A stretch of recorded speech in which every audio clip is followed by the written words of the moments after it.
আল্লাহর রহমতে চাকরি করতেছি। দেখতে পাচ্ছেন খুব সুন্দর মধু পড়তেছে। সুভাষের বাড়ি বৈলাদি একটি চাক আছে মন্দিরের এখানে। সুভাষের বাড়ি যাবেন হন? ও লন যাই। আয় মধুর শাক বইছে কারো মধুর শাক।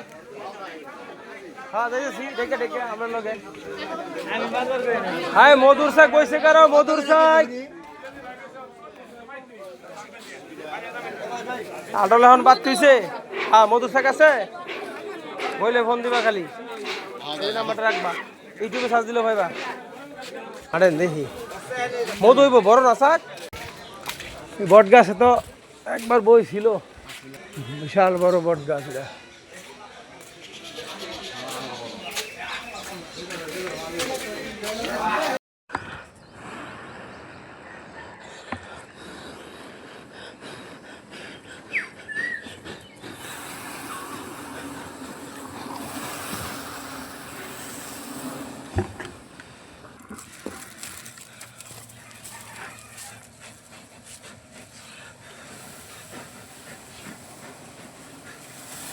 রহমানুর রহিম। সম্মানিত দর্শকবৃন্দ, আপনারা দেখতে পাচ্ছেন চাকটি আল্লাহর রহমতে মাছিগুলি সরা দিচ্ছি। খুব সুন্দর। কিছুদিন আগে 20 দিন আগে চাকটি আমি কাটছিলাম, এখন 20 দিন পরে আবার কাটতেছি ইনশাল্লাহ।